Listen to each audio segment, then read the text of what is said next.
गोशामहल के विधायक राजा सिंह ने भाजपा नेताओं पर हमला करने वाले एमआईएम पार्षद को तत्काल गिरफ्तार करने की मांग की है।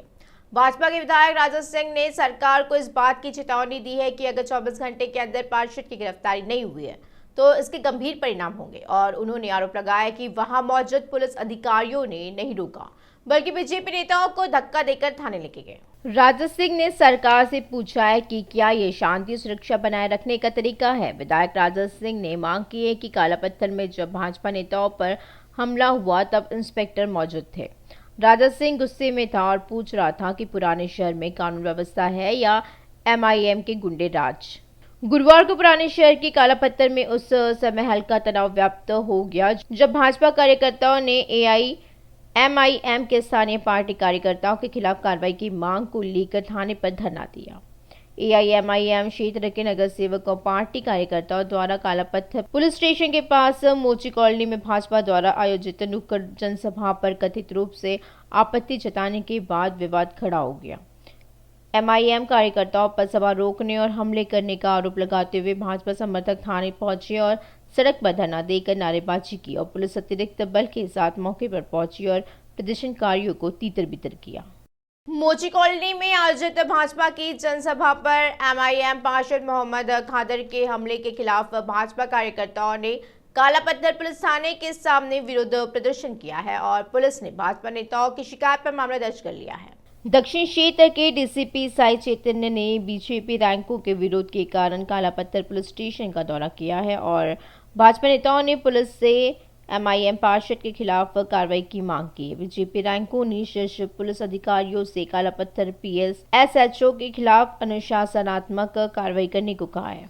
भारतीय जनता पार्टी तेलंगाना प्रांत में हर क्षेत्र में एक कॉर्नर मीटिंग्स का आयोजन कर रही है। उसके अंतर्गत आज बहादुरपुरा असेंबली की ओर से रामनाथपुरा डिवीजन में मोची कॉलोनी में कॉर्नर मीटिंग का आयोजन किया है। वहां पे स्थानीय पार्षद मोहम्मद खादर जो है रामनाथपुरा डिवीजन के, उन्होंने आकर महिलाओं के साथ बदतमीजी की है और हमारे जो आज के मुख्य अतिथि कौड़ी महेंद्र जी थे उनके साथ भी बदसलूकी कर इतनी दहशत फैलाई है और पुलिस वहां पर पहुंचकर हमारे नेताओं को अरेस्ट करके यहां लेके आई, परंतु जब वहां पे उपस्थित खादर और उनके साथियों को अरेस्ट नहीं किया उसके लिए हम काला पत्थर पुलिस स्टेशन में धरना दिया है और यहाँ पे कंप्लेंट देने के पश्चात डीसीपी साहब आए, यहाँ पर आके हमें आश्वासन दिया है और उन लोगों पे कार्रवाई करने की मांग को पूरी करते हुए एफआईआर इशू करके जो पार्षद है उन्हें गिरफ्तार किया है। उसके बाद ही हम हमारे धरना को विराम दिया है। धन्यवाद। केंद्रीय मंत्री किशन रेड्डी ने कहा है कि उन्हें मीडिया की आजादी को लेकर बीआरएस से सबक सीखने की जरूरत नहीं है।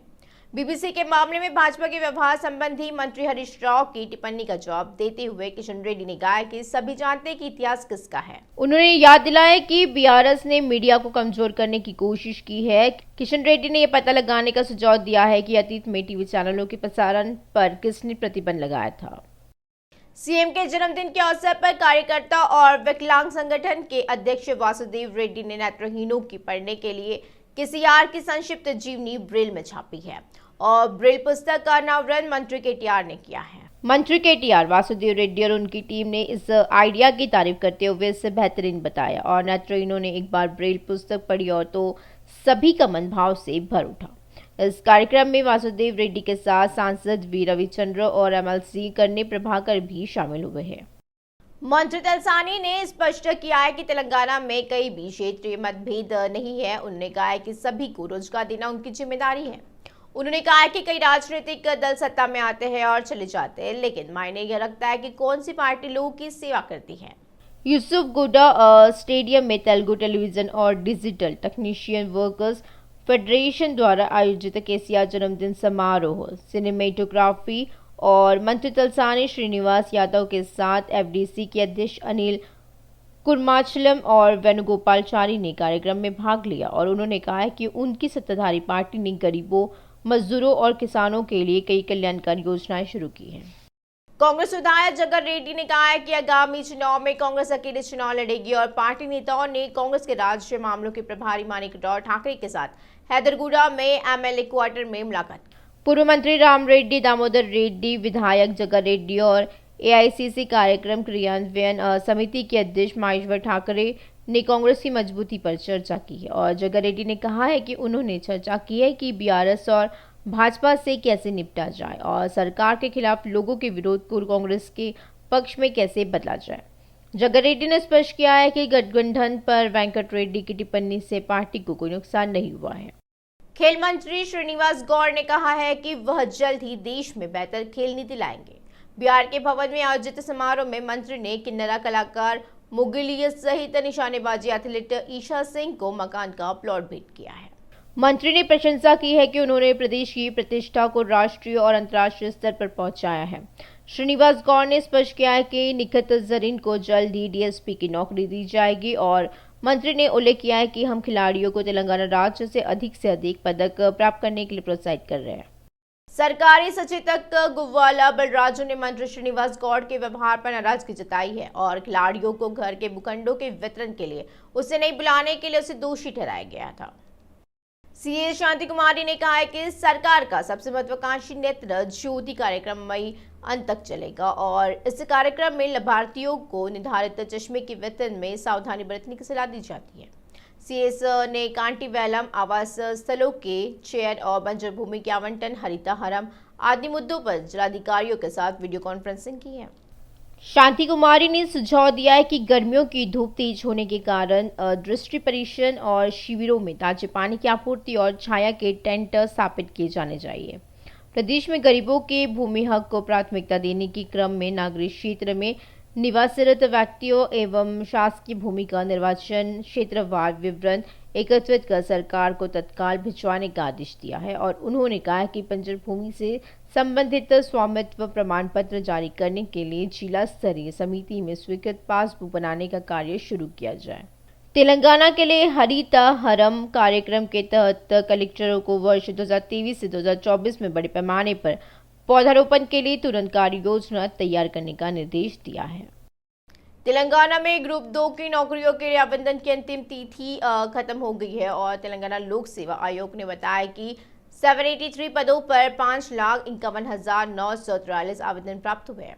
टीएसपीएससी ने खुलासा किया है कि ग्रुप 2 परीक्षा की तारीखों की घोषणा जल्द ही की जाएगी और अधिकारियों ने बताया कि पिछले 3 दिनों में 1,10,000 आवेदन प्राप्त हुए। बताया कि अंतिम दिन 68,000 से अधिक लोगों ने आवेदन किया और टीएसपीएससी के अधिकारियों का कहना है कि सर्वर से कुछ उम्मीदवारों के शुल्क भुगतान को अंतिम रूप दिए जाने के बाद आवेदनों की कुल संख्या में मामूली बदलाव हो सकता है।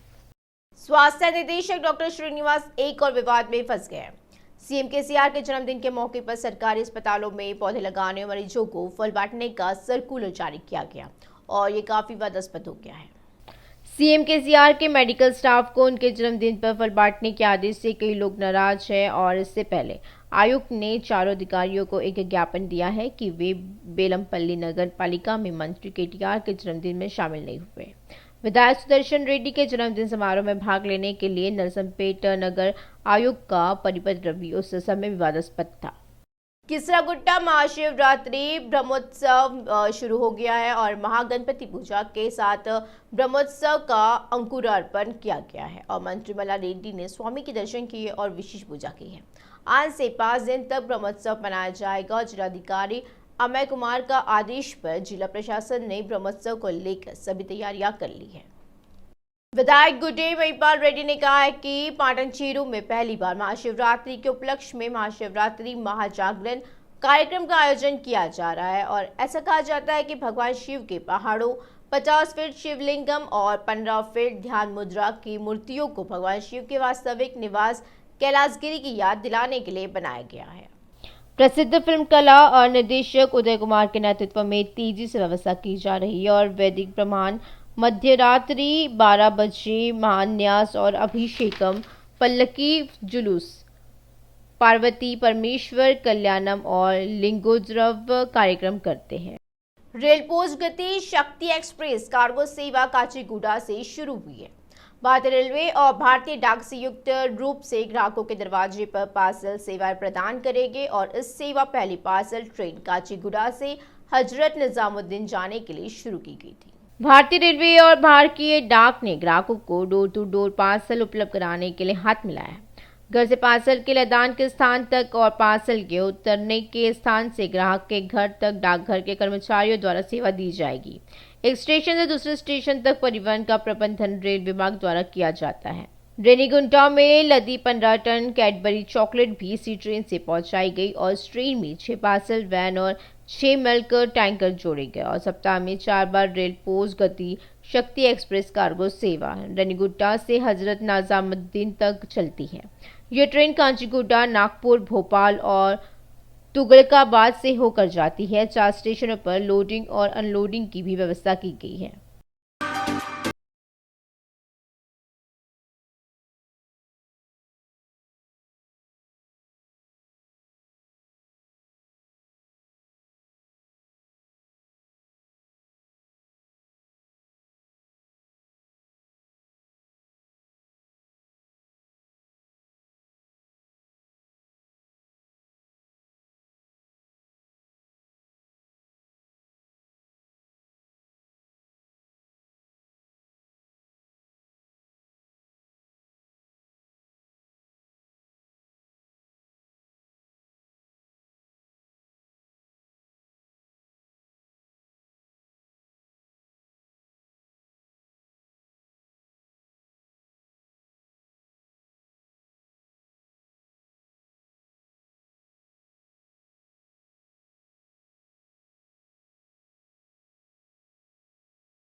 कर्नाटक में कल एक भीषण सड़क हादसे में 2 महिलाओं समेत हैदराबाद के 4 लोगों की मौत हो गई और कर्नाटक के कोप्पला जिले के बडनेकुप्पा में एक सड़क हादसा उस वक्त हुआ जब हैदराबाद से 4 लोग पिकनिक पर जा रहे थे।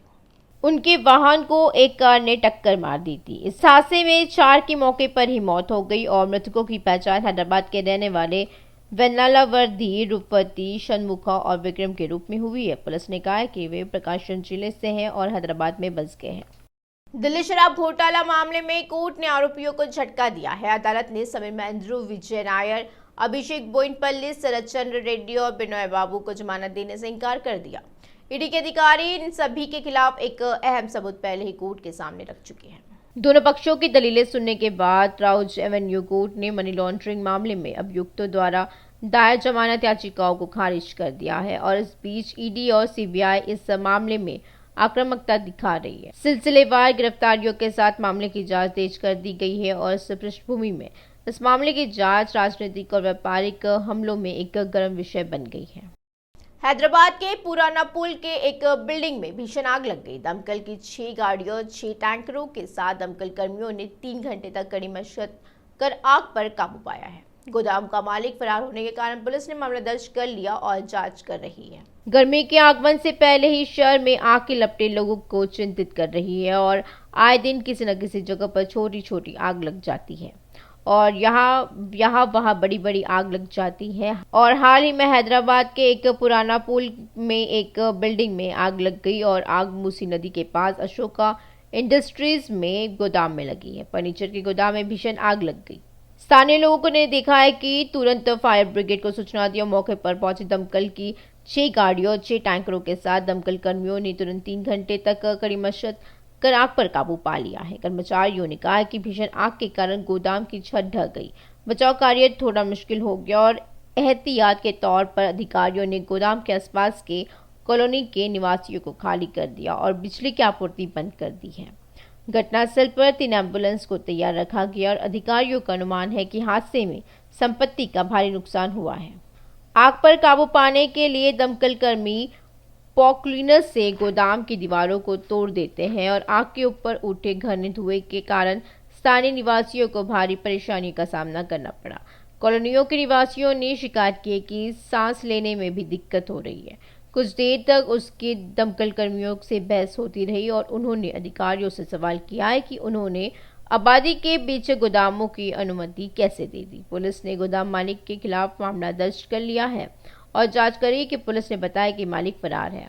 आग पर पूरी तरह से काबू पाने के लिए दमकल कर्मियों को 2.5 घंटे से अधिक समय तक मशक्कत करनी पड़ी और अग्निशमन में 30 कर्मियों ने भाग लिया। जैसे जैसे गर्मियां आ रही है, दमकल कर्मियों के अधिकारियों ने कहा कि जीएचएमसी के तहत 1250 इमारतों और गोदामों की पहचान की गई है। सभी भवन स्वामियों और सावधानी बरतने की सलाह दी गई है। क्षेत्रीय अग्निशमन अधिकारियों ने कहा है कि वे डेक्कन मॉल घटना के बाद कुछ मामलों का अध्ययन कर रहे हैं।